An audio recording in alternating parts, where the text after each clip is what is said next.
21절에서 24절까지 함께 말씀 나눕니다.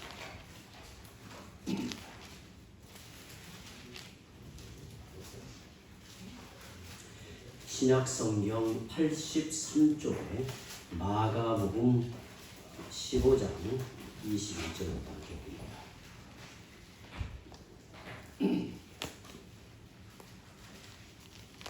하나님의 말씀 마가복음 15장 21절에서 24절의 말씀을 함께 교독합니다.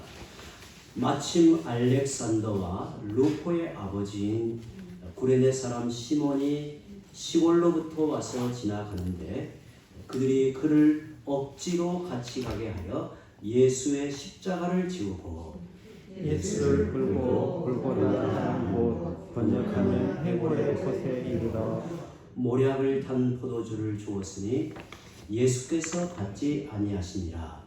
십자가에 못 박고 그 옷을 나누세 누가 어느 것을 가질까 하여 죄를 묻더라. 아멘. 이번 주간은 우리가 다른 주간보다 그리스도를 더 깊이 우리 마음에 새기며 그리스도의 고난에 관한 복음의 말씀을 묵상하는 고난 주간으로 보내고 있어서 신명기의 말씀을 잠시 중단하고 오늘 마가복음 말씀을 함께 살펴보는데요. 하나님께서 우리 안에 큰 은혜 나타내 주시길 바랍니다.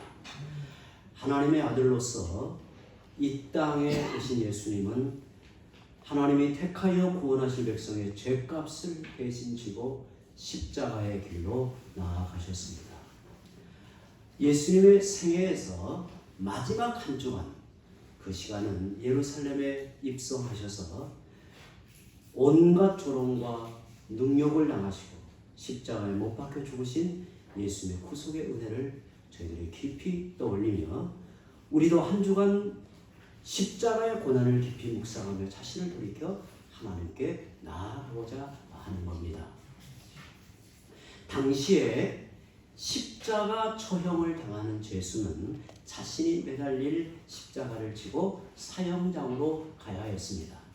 그래서 십자가를 지고 가는 길목에서 이미 사람들에게 온갖 유혹과 조롱을 들으며 이때부터 저주의 죽음이 시작이 됩니다. 인격의 살인, 그 정신의 무지막지한 고난을 가하며 이제 십자가 형장으로 나아가게 되는 거죠. 예수님도 자신이 매달릴 십자가를 지고 골고다 언덕으로 올라가셨습니다. 하지만 예수님은 그 전날 밤에 죽을 힘을 다해 성부 하나님께 은혜를 구하며 기도하시던 그 자리에서 붙잡혀 이리저리 끌려다니시며 신문을 받으시고 또한 채찍으로 맞으시고 그 얼굴에 가격을 당하고 가시채찍으로 휘둘러 맞음으로 온 몸이 피를 흘리고 상처를 입어서 십자가를 지시기도 전에 이미 기진맥진한 상태에 이르렀지요. 그런데 그 몸으로 이제 무거운 십자가를 지고 올라가시게 됩니다. 가시면서 몇 번이나 쓰러지셨을지 생각을 하게 됩니다. 바로 그때 구레네 사람 시몬이 시골에서 올라와 지나가고 있었습니다. 아마 지나가는 길에 예수님이 힘에 겨운 십자가를 지고 비틀거리며 가시는 것을 지켜보지 않았을까 생각이 돼요. 그런데 예수님을 처형하러 끌고 가던 사람들이 그 시몬에게 억지로 십자가를 지게 하여 예수님과 함께 동행하도록 하였다는 말이 오늘 말씀에 나옵니다. 당시의 로마 군인들에게는 필요한 경우 언제라도 피정복민, 그러니까 정복을 당한 그 백성들 가운데 누구라도 차출하여 일을 시킬 수 있는 권한이 있었고, 그럴 때 누구라도 복종해야 할 의무가 있었다고 해요. 그래서 구레네 시몬은 어쩔 수 없이 예수님의 십자가를 대신 지게 되는 자리에 서게 됩니다. 그 수많은 사람들 가운데 수많은 사람들이 소리를 지르고 조롱하고 멸시를 하는 그들 가운데 구레네 시몬이 끼어서 그것을 지켜보고 있는데 하필이면 구레네 시몬이 지목을 당하여 예수님의 십자가를 억지로 지고 예수님과 함께 골고다로 가고 있는 거예요.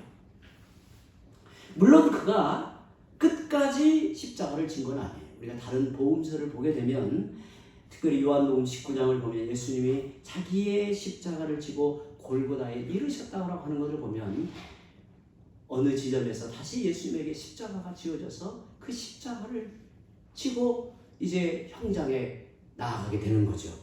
어찌 되었든 구레네 시몬은 얼마 동안이라도 예수님의 십자가를 대신지고 예수님과 함께 그 길로 나아가고 있습니다. 전혀 생각지도 못한 뜻밖의 예수님의 십자가를 억지로 져야 했고 그 길로 갈 때에 시몬의 마음이 어떠했을까요? 그 당시에 십자가는 혐오의 상징이었습니다. 요즘에는 어떤 사람들이 목걸이에 여러 형상을 이제 새겨서 목걸이를 보는데 제가 참 인상 깊었던 목걸이가 뭐였냐면 제가 보았던 목걸이 중에 총알을 달아가지고 목걸이를 하고 다니더라고요. 그 의미가 뭘까? 잘 해석이 안 됐어요. 근데 보기는 안 좋더라고요. 어떻게 하필이면 총알을 여기에 메고 다닐까? 그런데 지금에야 십자가 하면 그리스도의 구속의 은혜, 하나님의 무한하신 사랑을 떠올리는 상징이 되었지만 이 당시의 십자가는 정말 꿈에도 보이지 않았으면 하는 정말 혐오감을 일으키는 사람들에게 어떤 두려움을 일으키고 있는 그 십자가를 짊어졌단 말이죠. 그리고 길가에 수많은 사람들이 그 십자가를 지고 가는 예수님을 향해서 손가락질을 하고 욕을 퍼붓고 조롱을 하고 멸시를 하고 있는데 그 옆에서 십자가를 지고 예수님과 함께 가고 있는 구레네 시몬의 심정이 어떠했을까? 아마 그는 두려워 떨면서 원망했을 거예요. 하필 내가 저놈들한테 찍혀가지고 붙잡혀 이 험한 꼴을 당하고 있다. 내 인생에 이런 수치가 어디 있겠는가 불평하였을 거예요. 속이 상해서 분노했을 것이고 괴로운 심정으로 기가 막혔을 거예요. 기가 막힌 심정. 그런데 놀라운 사실은 억지로 지게 된 이 십자가로 인하여 시몬의 인생이 놀랍게 그의 인생이 달라진단 말이죠. 오늘 말씀을 보시면 그의 아들들의 이름이 밝혀져 있는 것을 볼 때 그것을 우리가 생각해 보는 거예요. 그의 아들들이 누구라고 말합니까? 21절을 보시면 알렉산더와 루포의 아버지 구레네 사람 시몬이라고 말해요. 그러니까 구레네 출신, 구레네 지역 출신 사람인 시몬인데 그 시몬은 알렉산더와 루포의 아버지라는 사실을 말하고 있어요. 마가는 이 복음서를 기록하면서 이와 같이 그의 아들들의 이름을 밝힌 데에는 어떤 이유가 있었을 거예요. 적어도 그 이름을 언급하면 익숙히 아는 사람들이 있었기 때문에 그 이름을 말하고 있는 거예요. 그러니까 구레네 사람 시몬을 여기에 소개하여 등장할 때 그가 알렉산더와 루포의 아버지라는 사실을 언급하면 그 사람, 그분 이렇게 떠올릴 수 있단 말이죠. 그러면 그의 아들들은 어떤 사람들이었을까? 그 아들들은 어떤 사람들이었을까? 우리 신약 성경 전체를 이제 잘 꼼꼼히 살펴보면 이 사람이 어디에 이름이 나오냐면 로마서 16장 13절에 이 사람의 이름이 나와요. 로마서 16장 13절에 주 안에서 택하심을 입은 루포와 그의 어머니에게 문하노라. 그의 어머니는 곧 내 어머니냐. 사도 바울이 로마 지역에 살고 있는 성도들에게 로마 교회에 보낸 편지의 마지막에 문안을 하는 이 내용에서 주 안에서 택하심을 입은 루포와 그의 어머니에게 문안하라. 이렇게 전하는 이 내용에 루포라는 사람의 이름이 나온단 말이죠. 성경학자들은 아마도 그는 구레네 시몬의 아들 루포와 동일 인물로 거의 대부분 인정을 합니다. 성경학자들은 여러 상황을 추정하고 여러 상황을 놓고 볼 때 이 루포는 여기에 마가복음에 나오는 그 루포 동일한 인물로 생각을 하는 거예요. 그렇다고 하면 구레네 시몬의 아들이 후에 교회의 중요한 인물이 되어진 것을 우리가 알 수 있어요. 지금 사도 바울이 문안하는 이 사람들은 그 당시에 교회의 중요한 사람들이었거든요. 교회의 중요한 지도자였거나 중요한 역할을 하는 사람들에게 문안을 하고 있는데 거기에 루포가 나온단 말이에요.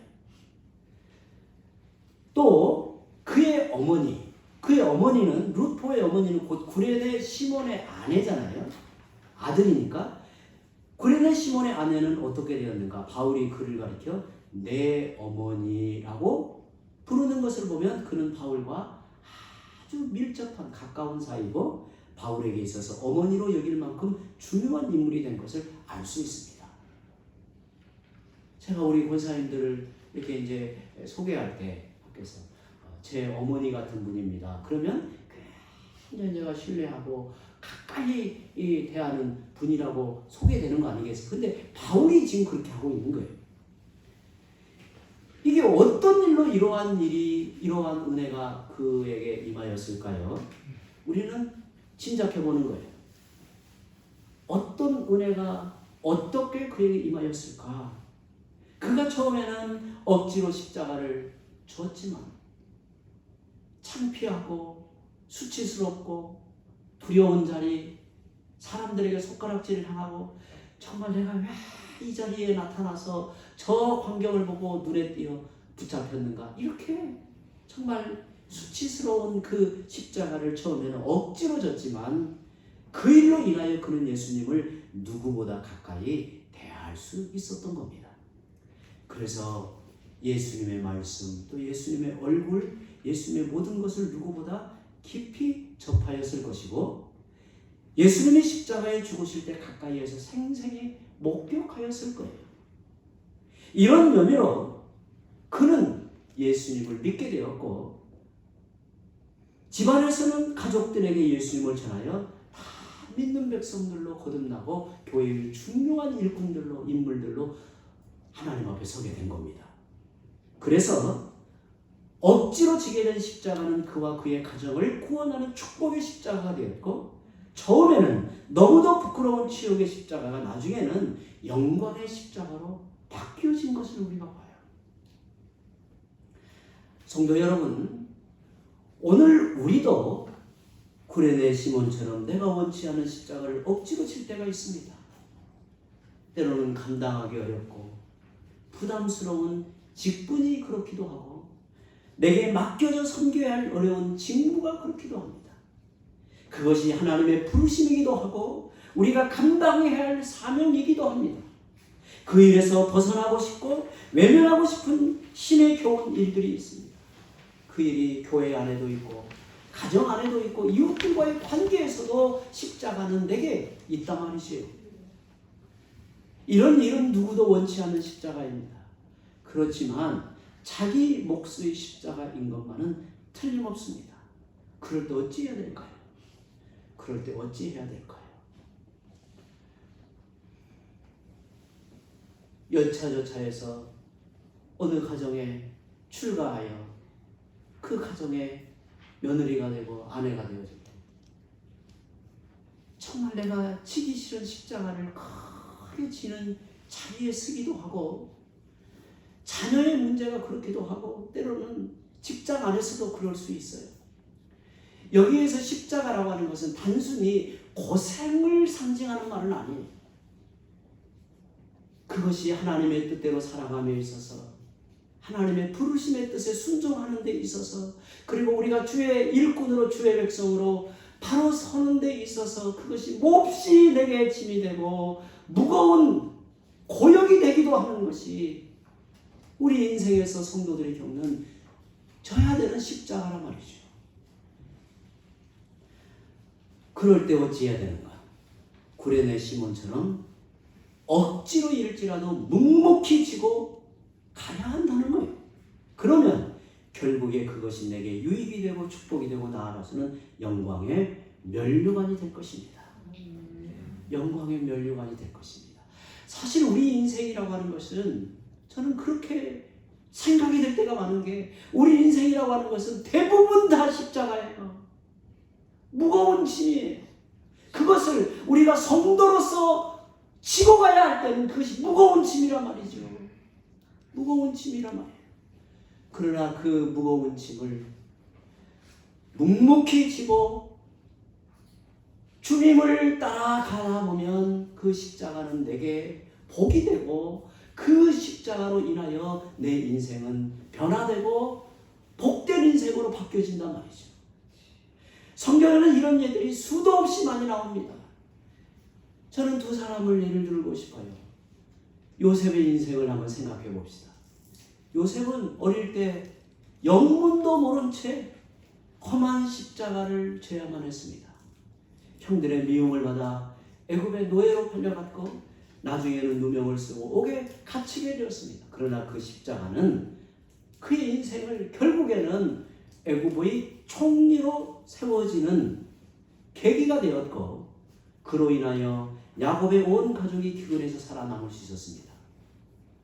이것은 단면을 보았다면, 이제 요셉의 생애를 큰 그림으로 본다면 하나님께서는 그를 통하여 아브라함의 언약을 실현하기 위하여, 아브라함의 언약을 온전히 이루시기 위하여 그 10대 어린 요셉이 험난한 십자가를 지고 애굽이라고 하는 그 용광로 안으로 던져졌다라고 하는 거예요.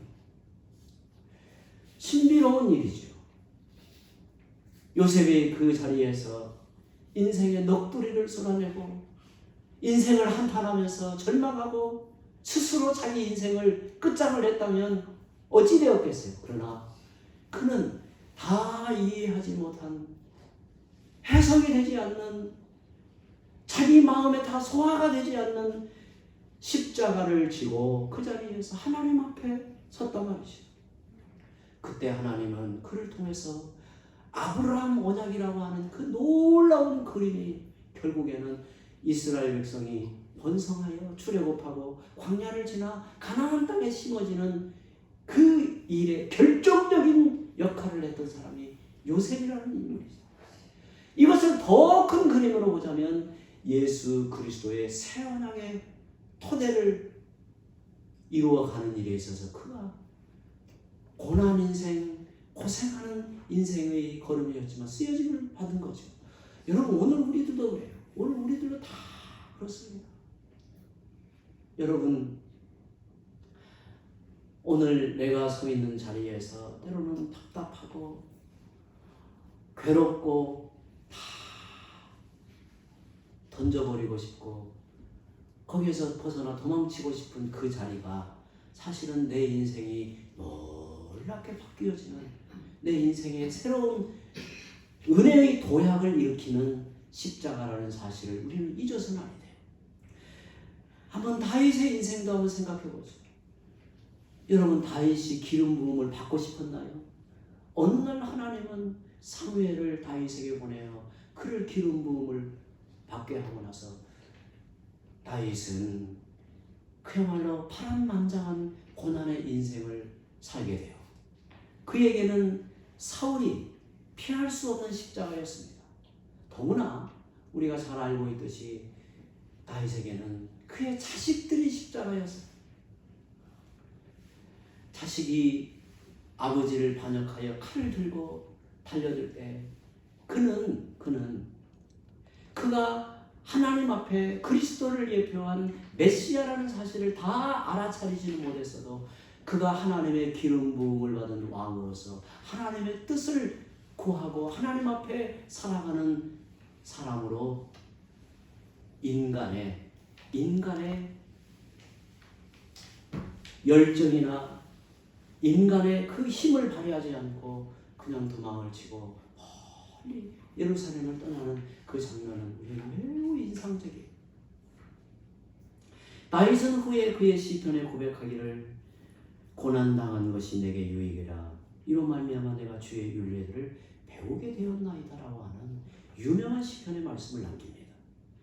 성도 여러분, 자기를 부인하고 자기 십자가를 지는 것은 손해 나는 것이 아닙니다. 고난 없이 영광의 면류관이 어디 있겠습니까? 억지로 지게 된 십자가도 영광의 면류관으로 바뀌어진다면 자원하여 지고 가는 십자가는 얼마나 더 영광스럽겠습니까? 오늘 저는 사랑하는 재직들 함께 동역자 된 여러분들과 함께 이 영광의 면류관을 향하여 나아가는 믿음의 일꾼이라는 사실이 자랑스럽고 고마운 마음이 제 안에 가득합니다. 힘들고 괴로워도 자기 십자가를 잘 지고 가시기를 바랍니다. 우리의 모든 죄값을 대신하여 십자가를 지고 가신 예수님을 생각하시면서 나를 위해 그 험한 십자가를 지고 가셨는데 오늘 나에게 지워주신 자기 몫의 십자가를 기꺼이 지고 주님을 따라가는 성도들이 되시기를 바랍니다. 아마 우리 성도들 중에 읽어보신 분이 계시겠지만 토마스 아 캠피스라는 분의 그리스도를 본받아라는 유명한 이 고전 책에는 이런 글귀가 있습니다. 신자들은 십자가에서 도망칠 수 없습니다. 신자들은 십자가에서 도망칠 수 없다는 거예요. 십자가를 피한다면 이미 그는 주님을 따르는 게 아닙니다. 그대가 밖으로 도망쳐도 거기에 십자가는 있고 안으로 숨어도 거기에서 십자가를 볼 것입니다. 위로 올라가도 십자가는 거기에 기다리고 있고 밑으로 파고들어도 십자가는 있을 것입니다. 정말 그런 것 같아요.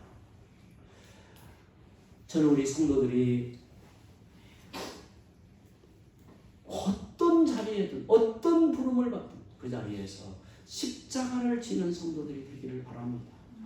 주님이 우리 앞에 십자가를 지고 가신 그 길로 따라가는 저희들이 되기를 바랍니다. 오늘 내게 지어준 십자가는 무엇입니까? 그것을 원망하거나 한탄하지 말고 억지로라도 지고 가십시오. 그러면 그것이 먼 훗날에 나에게 한없이 요긴하고 유익한 축복이 될 것입니다. 영광의 면류관이 될 것입니다. 우리 함께 잠시 기도합니다.